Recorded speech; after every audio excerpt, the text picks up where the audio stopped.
Yesu ashimwe cyane inshuti z'umusaraba mugira amahoro ya Kristo Yesu.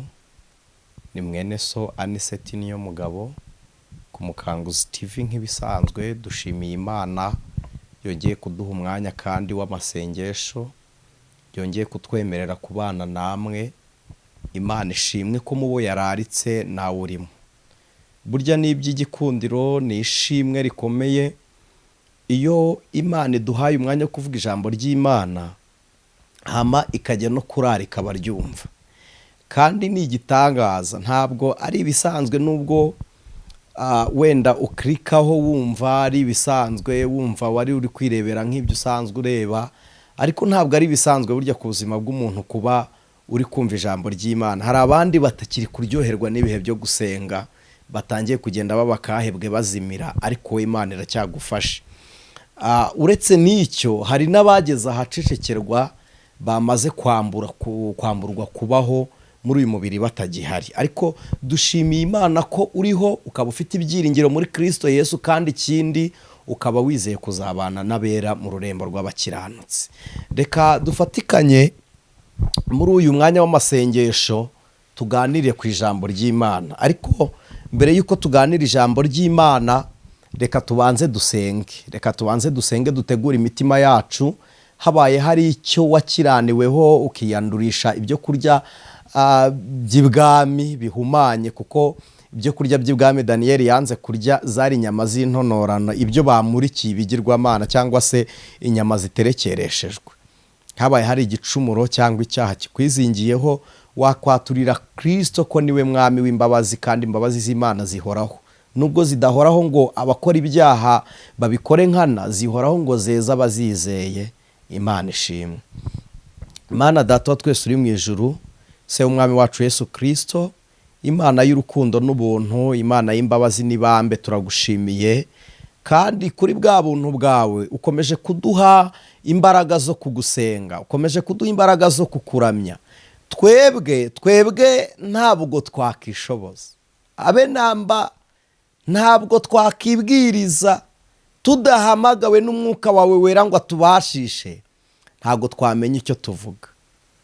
Ariko kuko ari wowe utoranya kandi utareba nk'abantu, urongeye uduhaye umugisha. kandi nanone Imana ishimwe, urongeye utugiriye ubuntu, urongeye uduhaye imbabazi, urongeye utwemereye ko tuvuga izina ryawe.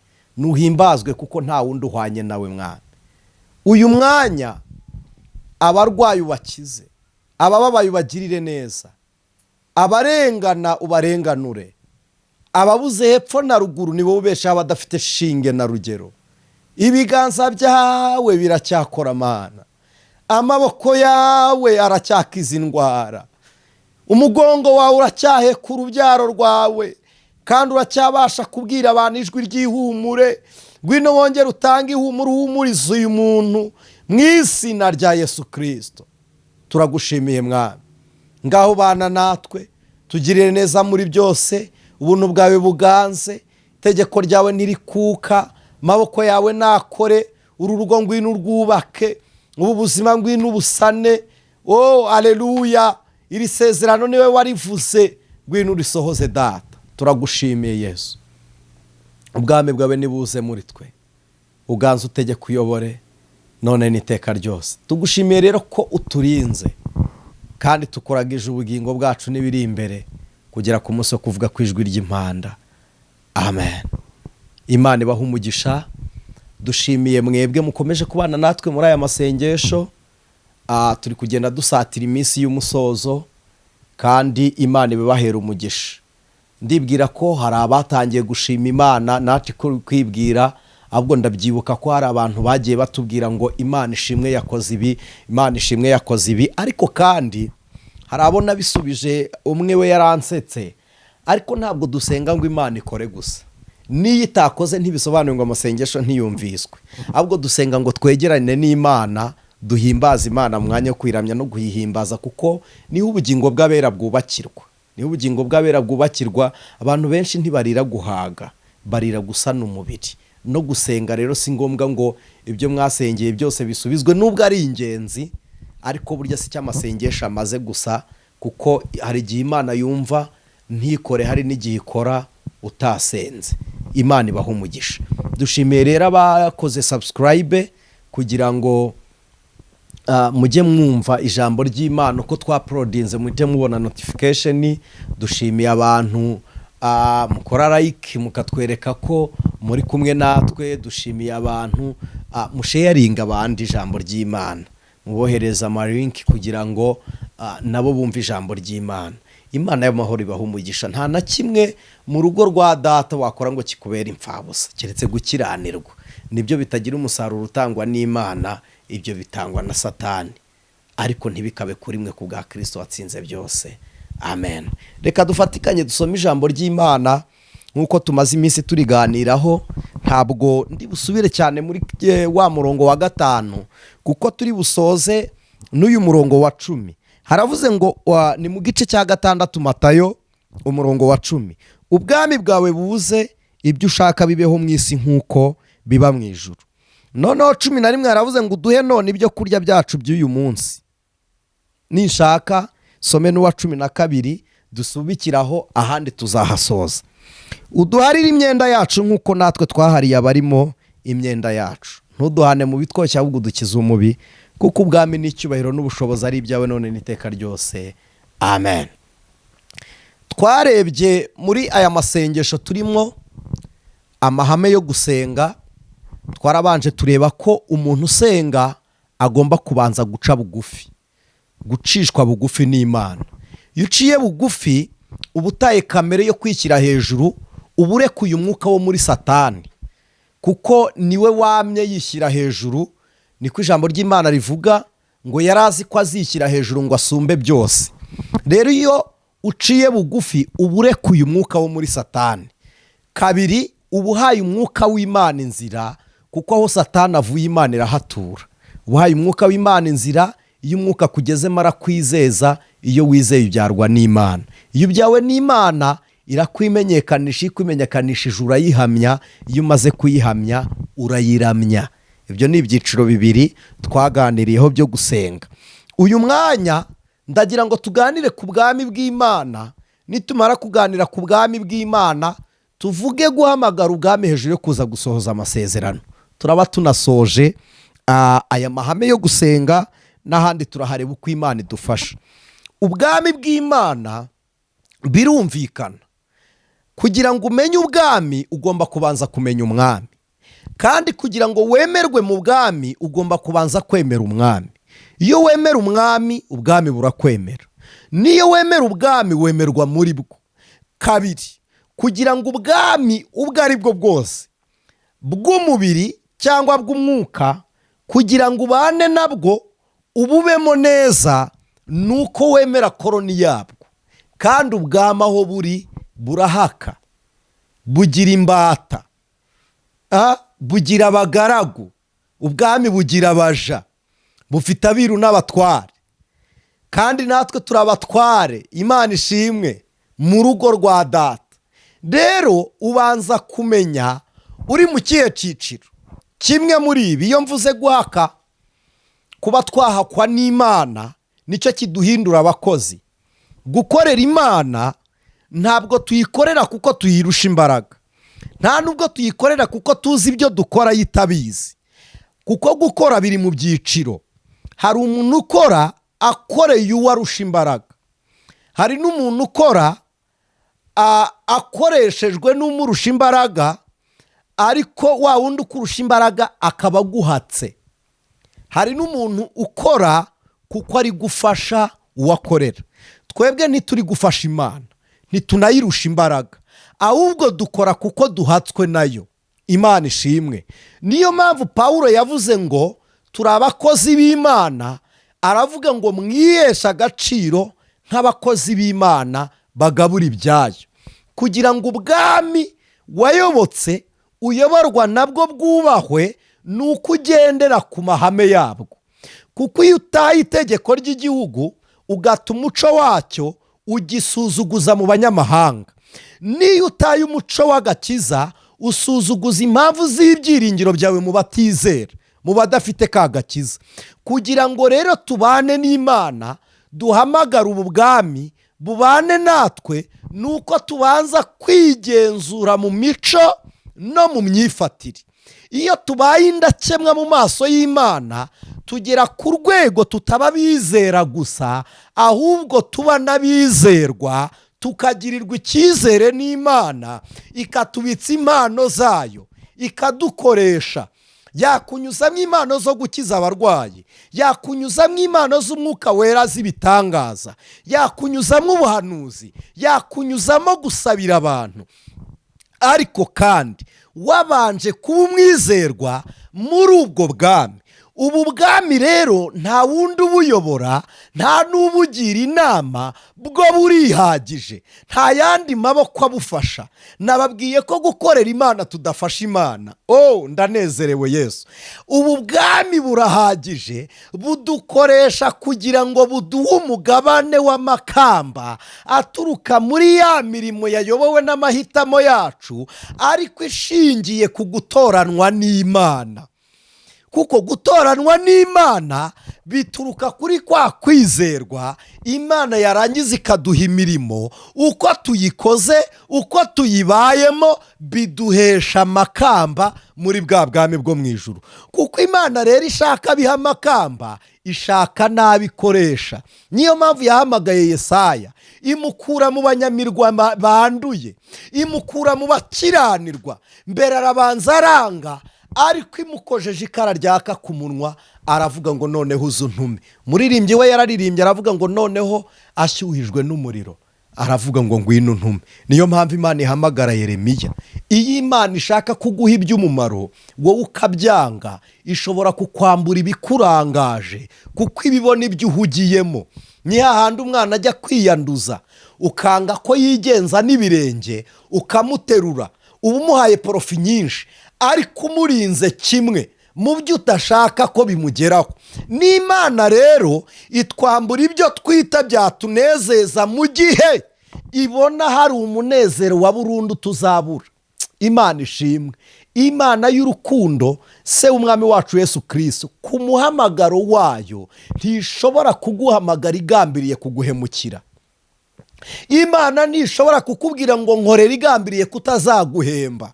Kandi gukorera Imana ntibisobanuye ngo twazanywe n'ibihembo, ntibisobanuye ngo tuyikoreye dushaka umugisha. Mwibuke ko hari ubwami bugira n'inkone, bugira ababubabarizwa, kwitanga.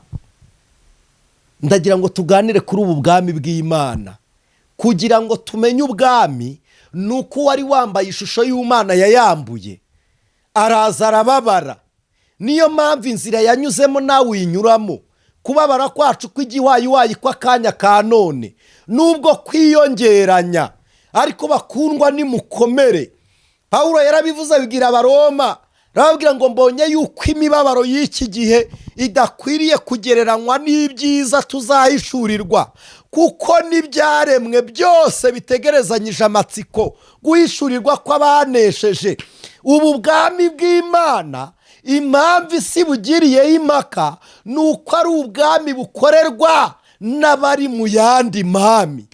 Waba uri muri Roma, cyangwa waba uri muri Egiputa cyangwa Babuloni, waba uri mu bundi bwami ubwo ari bwo bwose, ariko ugakorera ubundi bwami. Turi abambasaderi b'ijuru. Imana ishimwe. Ubu bwami rero buriho kuko umwami ariho. Imana ishimwe. Buzahoraho kuko umwami ahoraho. Aleluya. Burakomeye kuko nyirabwo akomeye. Ntibuterwa kuko nyirabwo ni igihangange. Ubu bwami bw'Imana rero, ubu bwami buboneka gute? Buza gute? Buba muri twe gute? Biterwa n'iki? Ubu bwami bubonerwa muri Kristo Yesu. Yesaya amubona, abona Yesu aje, yavuze ngo ndimo ndamureba nubwo ataruba ariko ari hafi. Aravuga ngo ndamwitegereza. Imana ishimwe. Avuga ibirango bya Kristo simpatinda. Yohana umubatiza aravuga ngo nimugorore inzira z'Uwiteka, mumwambaze bigishoboka ko abonwa. Uwo ni umwami, ni Kristo. Umwami Kristo niwe wari ugenderewe. Iyo wakiriye Yesu uba wakiriye ubu bwami. Noneho kugira ngo ukorane nabwo busohoza amasezerano, ni uko ugenda nk'uko bushaka, ukanyuraho Kristo Yesu yaciye. nguko gusenga ihame rya nyuma nshaka kuvuga, kwitwara nk'uko Kristo yitwaye, ukagenda nk'uko Imana ishaka. Bwa mbere kugira ngo umuntu agende nk'uko Imana ishaka agomba kwiyanga. Niryo tangazo Yesu yabwiye abigishwa, yarabwiye ngo umuntu ushaka kunkorera yiyange, namara kwiyanga yikorera umusaraba we. Umusaraba wawe si ibibazo, ahubwo ni wowe ubwawe, wiyikorere, wijyane, wigeze ku mwami. Niho harimo ikinyarwanda cyitwa kwihana. Kwihana nta muntu kwiha igihano ukamera nk'uwitaye, nk'uwiretse ku bw'uwo mwami. Kuko ijambo rivuga iki? Riravuga ngo ukunda ubugingo bwe kubundutisha azabubura, ariko unkunda kuruta uko akunda ubugingo bwe azabubona. Kubera iki? Niwikunda ntabwo uzemera kwakira imibabaro y'umusaraba wa Kristo, ariko kandi niwikunda ntabwo uzemera korohera abandi mu gihe cy'urukundo rwawe. Ariko ni wowe ubwawe. Niba nkunda kubivuga ku mukanguzi, niba kubabara kwawe birimo umunezero wa benshi, uzemera ubabare benshi banezerwe. Niba amarira yawe yavamo impundu, uzemere urire impundu z'abandi zivuzwe, ariko batavugirije impundu ikibi, ahubwo bavugirije intsinzi yaturutse mu mibabaro yawe. Kuko ibigwi by'intwari bituruka mu rupfu rwayo. Imana ishimwe. Uyu munsi dufite amateka y'abagabo bagiye baba intwari mu kwizera. Nowa yabaje inkuge imyaka 120, arababara, aratukwa, arashungerwa, agera no ku rwego imyaka abona Kristo abaye nk'utinze, ariko agumana kwizera. Daniyeli yabaye intwari, ariko anyura mu rwobo rw'intare. Berushaza yababaje Abisiraheli, bafata ba Azariya, ba Hananiya ku bwa Nebukadineza, ba Mishayeli babata mu rwobo rurimo umuriro, mu itanura ry'umuriro, ariko bagumana ubwami bw'Imana. Agakobwa k'akanyashuramukazi yari umwana w'imfubyi, yaragumiwe, yarakuze, arera bene nyina, ari umuhinzi w'insabibu. Afatwa n'abagabo ba Salomo igihe cy'ubuyobe bwa Salomo, barambwira ngo tugende umugore w'umwami. Arangisha bumvishe, aravuga ngo umwami wandambagije araruta uwo mwami waterese benshi, kandi yemera n'ibigirwamana byabo. Umwami nkunda, aleluya, araruta uwo mwami Salomo. Aravuga ngo mfite umukunzi wanjye, nduwe kandi nawe n'uwanjye, aranzi kandi nanjye ndamuzi. Abagabo bamutwara ku ngufu, ageze kwa Salomo bamwereka icyumba kirimo ifeza n'izahabu, arababwira ngo ibindi biruta kubaha Yesu. Ndanezerewe Mana. Aravuga ngo ntibiruta kubaha Imana. Imana ishimwe. Arababwira ngo ngewe umukunzi wanjye ndyamisha mu cyanya cy'ubwatsi bugitoha, kandi meze nk'abasereti y'Isharoni n'umwangange wo mu kibaya. Ntabwo ntinda kuri iyi ndirimbo ya Salomo. Salomo amanutse, Salomo yajyaga abyuka yambaye ikanzu. Buri mugore wese, abagore 160 bamusingizaga mu gitondo, abandi 160 saa sita, abandi 160 ku mugoroba. Salomo yari umugabo wariye ubuzima, arya ubuzima rwose. Yabaga udupfizi 100 ku munsi, akabaga udutungo tugufi 300. Salomo yararyamaga, intebe yicaragaho ya 6 yikozwe mu izahabu iteretswe ku mahembe y'inzovu. Salomo yari umwami utangaje, ufite ubwenge n'igikundiro. Yanyura hagati y'abagore 80 iburyo 80 ibumoso, buri mugore akamutera umutomo utandukanye n'uwundi mugore. Yumvisha amagambo meza, ariko ntiyanyurwa n'aba bagore. Aravuga ngo ndashaka umugore uruta abandi. Bagere kuri uyu mwana w'umukobwa, basanga yimye ingoma ya Kristo. Hari abantu bageze mu ijuru batarava mu isi, batuye mu rurembo rw'abera. Utabwira ngo sambana, afite undi mwami akorera, utemera ibyo. Hari abantu banzi isi bayirimo. Pawulo yaravuze ngo iyo nyirebye mbona ibambwe, nayo iyi ndebye ibona mbambye. Kubabaza abera kwawe wasiwe ntibisobanuye kwihakana Imana ko bakiranutse.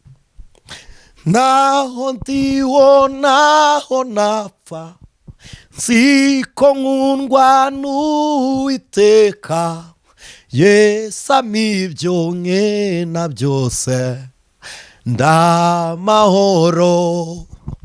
Kuba wowe ufite ubwami, kuba ubana na Kristo. Yesu yarebye Abisiraheli, areba abigishwa bakurikiye Yesu. Nabivuze mu gice cya kabiri muri session ya kabiri y'amahame yo gusenga. Bamwe bari bazi ko bazaba abajenerali, bari bazi ko bazaba abaminisitire, bari bazi ko bazayobora ibigo by'igihugu n'ikigo cy'imari n'imisoro.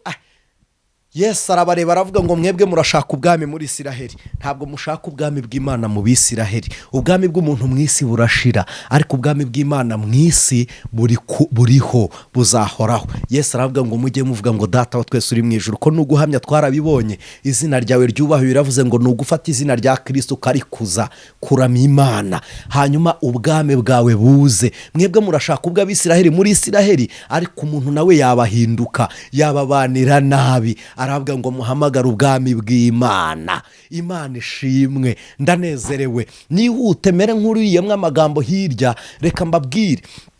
Yesu avuga urugero rw'ubwami, yaravuze ngo icyo gihe ubwami bwo mu ijuru buzagereranwa n'abakobwa 10. 5 muri bo bari abapfu, abandi 5 ari abanyabwenge, ngo bategereje umukwe bajya kumusanganira n'amatabaza. Dore igitangaza, aba bakobwa bategereje umukwe, ariko bose abapfu n'abanyabwenge bari hamwe.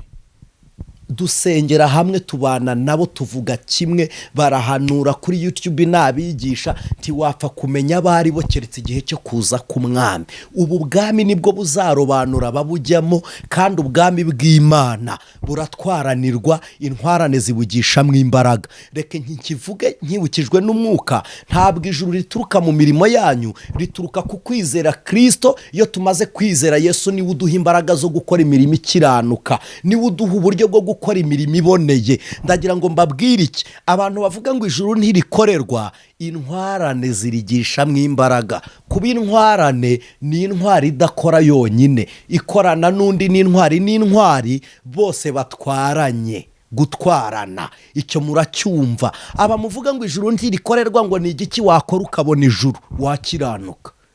Gukiranirwa ni iki? Ni ugutsinda ibyaha ukoresheje imbaraga z'agakiza zitangwa na Kristo Yesu. Reka mbabwire, byose Yesu yarabirangije nibyo, ariko hasigaye imirimo y'abizera muri Kristo Yesu. Imirimo y'abizera muri Kristo Yesu harimo gutsinda ibyaha, ariko gukiranuka, kuko uwakiraniwe ntazabona umwami Imana. Niko ijambo ry'Imana rivuga. Ntazigera ajya muri ubu bwami. Ubu bwami n'ubw'abakiranutsi, kandi inzira ijya mu ijuru ni nyabagendwa, ni inzira yo kwera. Abantu banduye imitima, bafite imigambi mibi, ntibazayicamo. Aho utuye uzi uburyo wahatuye, uko wubatse uzi uko wubatse, igihugu urimo uzi ko wakigiyemo. Ni mwiyeze, mwitandukanye n'ibibi ibyo mwakoze kera. Imana ibisibe kuri mwe, ubu bwami bugushime, ubukorere bugukoresha, ubukorere ukorana nabwo. Ndagira ngo mbabwire ko hari abantu bakorera ijuru, ariko ijuru ritabakoresha. Hari abantu bihamagara bakaba ari intyoza, bakavuga ijambo ry'Imana bataritumwe nayo, bagahanura batatumwe n'Imana. Abo ubwami ntibubazi, kandi igitangaza, bakora ibitangaza, abarwayi barakira, bapfuye bazuka. Yewe Bibiliya, ijambo ry'Imana nararitangariye, yaravuze ngo abo bafite imbaraga zo gukora kose n'ubuhenzi bwose, ngo niba bishoboka bamanura n'umuriro ukava ku ijuru ukagwa hasi.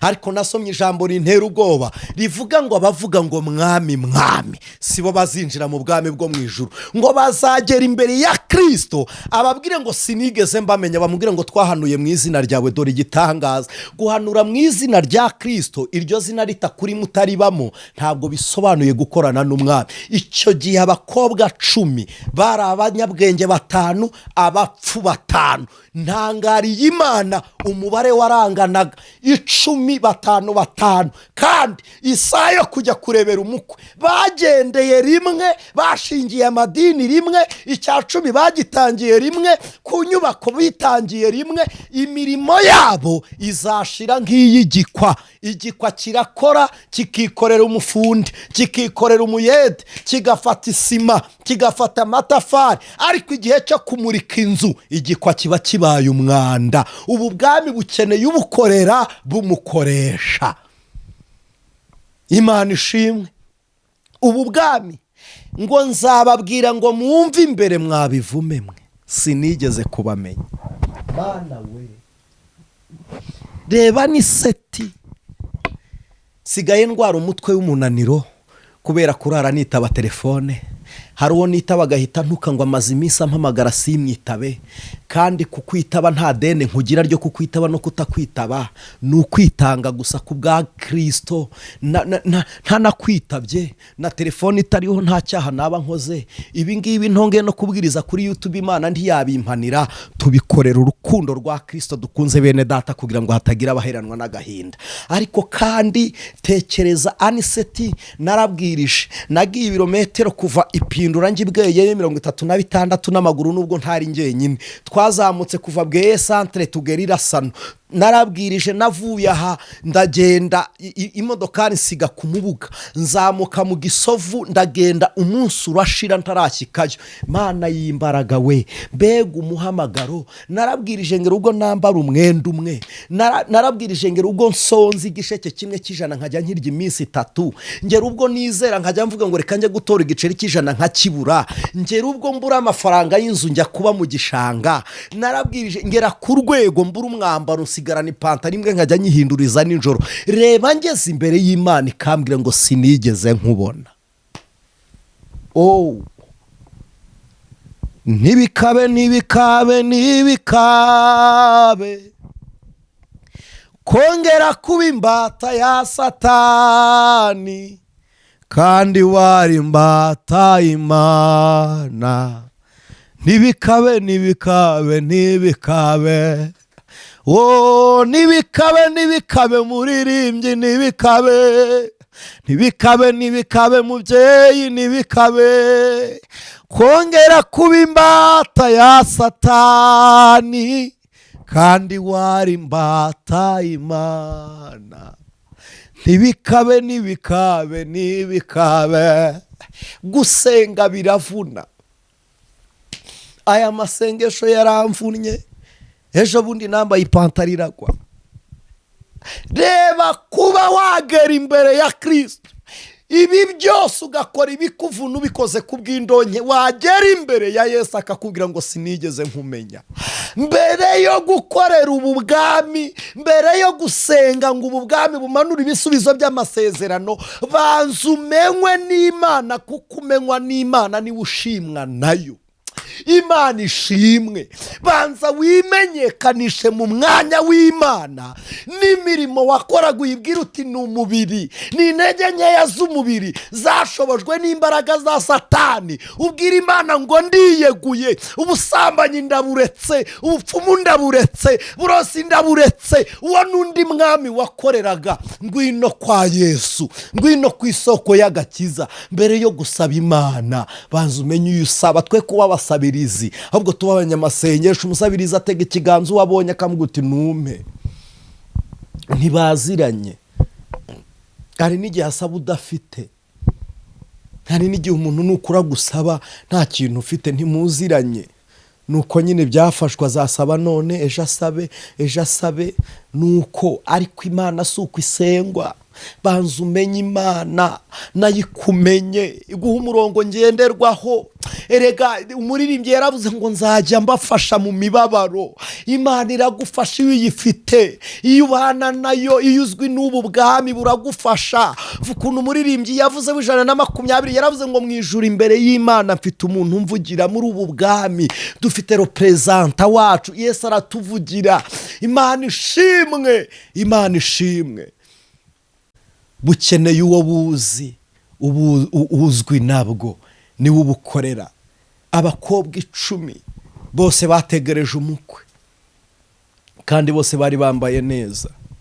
Mana we, umukwe aratinda arongera aratinda, umukwe aratinda arongera aratinda, barangije barasinzira. Warasenze baguha iminsi, yewe hari n'abakubwiye ngo gura imyenda uzambika umwana, none kubyara reka da, kubyara byaranze. Yo impore mama, barakubwiye ngo uzakira, none nibwo urembye.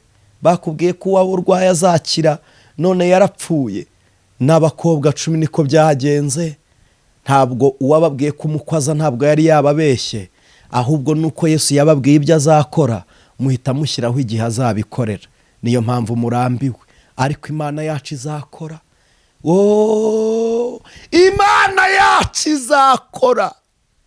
Reka nkubwire, baroga ntibaroga uzashyingirwa, bazinge ntibazinga uzabyara, bavume ntibavume uzakora, bakubita agatoki ku kandi ntibagakubite. Dufite amakuru y'ubu bwami dukorera, ni mudatenguha. Imana yacu ni mudatenguha. Yarabivuze ngo bazaterana ariko sinjye uzaba ubateranyije, bazaca mu nzira imwe baje guterana, ariko Imana banyuze muri 7. Shimiye Imana nyir'ubwami budashira, Imana nyir'ururembo rw'abakiranutsi. Imana izakora. Banza umenywe muri ubu bwami, niturangiza dupfukame tuyisabe. Hana yarabanje aribaruza mu maso y'Imana, amaze kumenyekana aravuga ngo ngiye guhurira nawe ku gasozi gahurirwaho.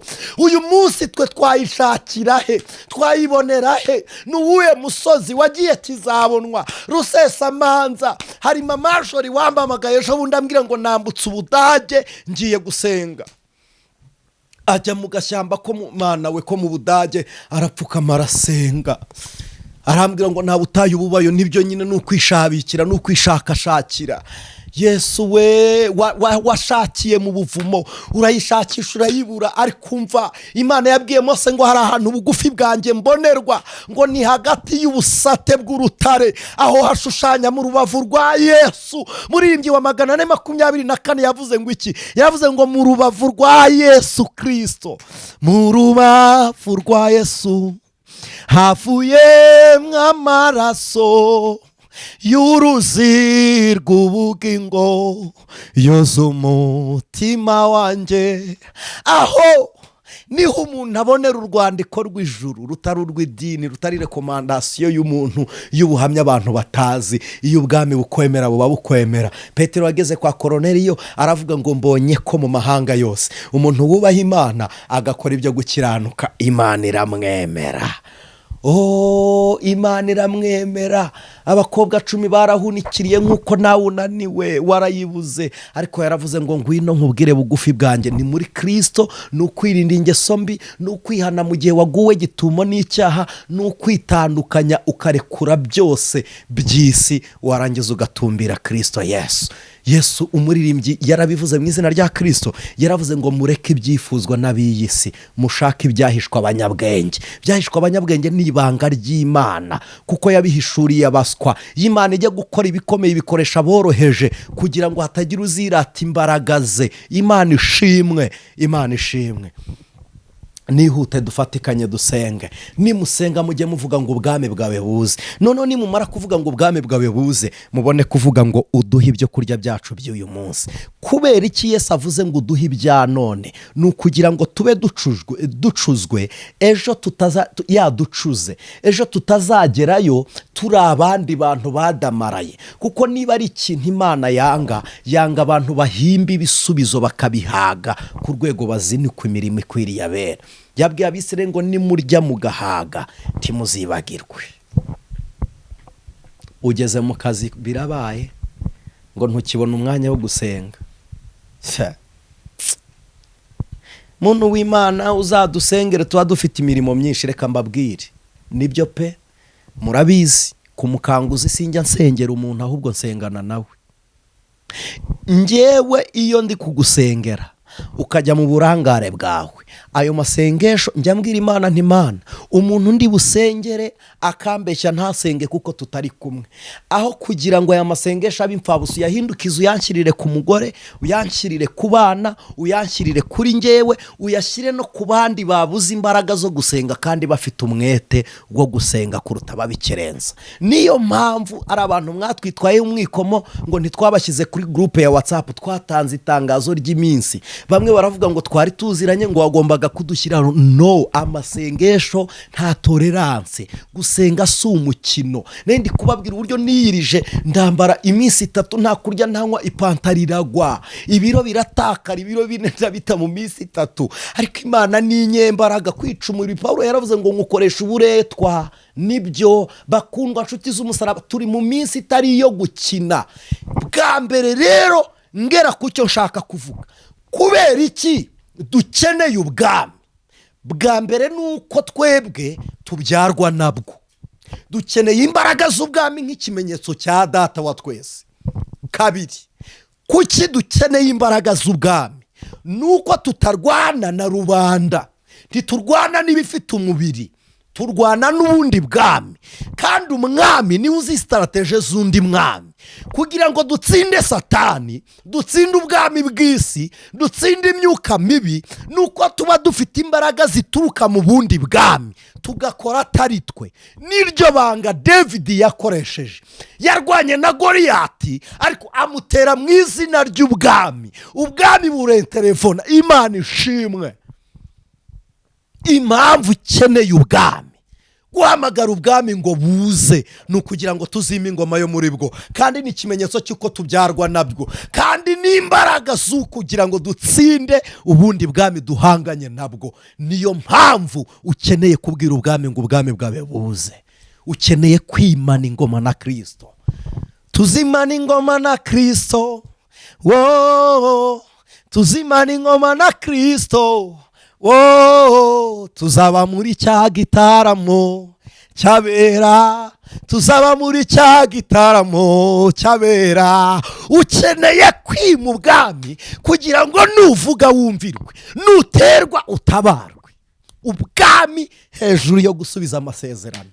Imana ishimwe. Iyo wabwimye, iyo uburimo uraterwa bukagutabara. Igihugu cyohereza ingabo, kikohereza n'umusada. Niba uri ingabo ya Kristo, mu burwayi akira umusada, mu mbaraga zari zikugose za karande akira umusada. Ubwo uri ingabo y'ubwami bw'ijuru, akira umusada. Akira umusada mu marira yawe, akira umusada mu rugo rwawe, akira umusada mu gusufura, wari urimo urasufura ubuzima bubi. Akira umusada w'ijuru, akira umusada w'ubwami bugukoreramo. Imana ihabwe icyubahiro. Ndumva navuze induru. Imana ishimwe. Ubwami bwa Kristo buguhaye umusada. Umusada ukubyutsa aho umaze iminsi urwaye, umusada ugufata amaboko ukakugira intwari, umusada ukura igitutsi ku izina ryawe, umusada ukwinjiza mu rukiko ukakuburanira, umusada uguhuza n'ibyo wabuze. Akira umusada w'ubwami kubera ko wagutumye azaho urwanira. Yesu yarabivuze, yaravuze ngo mbasize muri nk'intama hagati y'amasega. Abwira Imana ngo singusabye kubakura mu isi, ahubwo uyibarindiremo. Ubwami bukurinde, imbaraga za Kristo zikurinde, imbaraga za Yesu zigukize, imbaraga z'Imana ziguhoza amarira, imbaraga z'Imana zikwirukaneho iyo mikosha mu izina rya Yesu Kristo. Iyo myuka y'abapfumu igutera mu nzozi, ubwami nibuze, ubwami nibuze, ubwami nibuze, ubwami nibuze. Bugukiza iyo ndwara iri ahantu hataboneka, aho hatavugwa muri iyo myanya, mu izina rya Kristo. Ubwami nibuze. Toria bone sayini mondrayi. Ubwami nibuze bikimenyetso. Ubwami nibuze, ubwami nibuze. Umuhamya w'imbaraga z'ubwami. Oria sayini mondrayi. Pehosa ni mondaya. Elemonia tokitaloa. Uri Imana nziza. Imana ishimwe. Ndimo ndabona gukora kw'Imana. Pfuka mubwira Imana ngo ubwami bwawe nibuze. Rangurura cyane uvuge ngo ubwami bwawe nibuze. Naza Yesu ntagusiga uko yagusanze. Naza ntabwo agusiga uko yagusanze. Naza ntabwo agusiga uko agusanze. Ubwami nibuguteza intambwe. Ubwami nibukugira umunyembaraga. Ubwami bwa Kristo bwatsindishirije Gideyoni. Ubwami bwamanuye umuriro ku musozi wa Karumeli. Nibwongere bukuneshereze. Ubwami bwaraje buhinyura imirimo yo kwa Nebukadinezari, buzimya undi muriro w'ubwami. Ubwami bumwe bwari bugucanyeho umuriro, ariko ubwami bwa Kristo nibukuzimiriza umuriro. Imbaraga z'ubwami nizimanuke gusohoza amasezerano. Imana ishimwe. Ubwami nibwo butanga ubwenge, nibuguhera abantu ubwenge. Imana ishimwe. Ndanezerewe Yesu, ndanezerewe Mana. Ubu bwami nibukubyutse ku gisasiro cy'uburwayi. Ndimo mbona inkota y'Uwiteka iri guca imigozi. Ndimo numva ijwi ry'Imana rimbwira ngo ibohoye abantu bari baboshywe. Ndimo numva Imana imbwira ngo nimisubiremo ngo irakubohoye. Ndimo numva Imana ivuga ngo igutandukanije n'akarande. Ndimo numva Imana ivuga ngo amaraso yawe irayashinganishije. Ndimo numva Imana Data wa twese ingenderera iri kuzibura inda zibyara. Perimoria donaselemonia tokita bonestakimonia mu izina rya Kristo. Ndimo mbona ibirenge by'abantu bari bagenda bamugaye. Imana ibihagurutsa. Ndimo ndabona Imana ikora mu biha. Ndimo mbona Imana ikora operasiyo. Ndimo mbona Imana ivura abantu indwara. Ubwami burimo burakiza. Nibwo bwami buzura abapfuye. Nibwo bwami bubabarira abababaye. Nibwo bwami. Ndimo mbona igitangaza Imana itanze aho kuba. Ubu bwami buguhaye aho kuba. Ndimo mbona amarira yo mu ngo zari zisenyutse, Imana iri guhoza ayo marira. Ndimo mbona ubu bwami bugenda bukora. Ndagira ngo dufatikanye dusengane nawe. Hamagara uvuge ngo ubwami bwa Kristo ngwino. Ongera urangurure uvuge ngo mpamagaye ubwami bwa Kristo. Mu maraso yawe hamagara ubwami bwa Kristo. Muri famiye hamagara ubwami bwa Kristo. Mu gisekuru hamagara ubwami bwa Kristo. Mu buzima hamagara ubwami bwa Kristo. Mu burwayi hamagara ubwami bwa Kristo. Mu kazi hamagara ubwami bwa Kristo. Ngwino w'Imana ingoma natwe mwana. Duhamagaye ubwami bw'Imana. Ubwami bwawe nibuze. Ubwami bwawe nibuze mu rubyaro rwanjye. Ubwami bwawe nibuze mu muryango wanjye. Nibuze ku mugore wanjye. Nibuze kuri Kristo uri kudukamera. Nibuje mu muryango we. Nibuze kuri uyu mugore. Ubwami nibuze kuri uyu mukobwa. Nibuze kuri uyu musore. Ubwami bw'Imana nibumanuke. Pero no mamre. Pehosa ni mondra ya sehimoria. Imana ishimwe. Ndimo ndabona ibiziriko bicika. Ndimo ndabona gereza zikinguka. Ndimo ndabona Imana imena amakonfre foro. Ubukene bukuveho. Ubwami bw'Imana nibugutungishe. Imana ishimwe. Akira kubahoka mu buzima bwawe. Rambura ibiganza dushimira Imana. Turagushimiye Imana y'imbaraga. Turaguhimbaje mwami w'amahoro. Tugushimiye wowe udakiranirwa. Tugushimiye wowe uzi byose kandi wowe ugena byose. Tugushimiye imirimo ukoze no gukiza abera. Kubwawe none n'iteka ryose Yesu Kristo. Amen. Imana ibahe umugisha mu izina rya Yesu. Ubwami bw'Imana nibuze. Amen.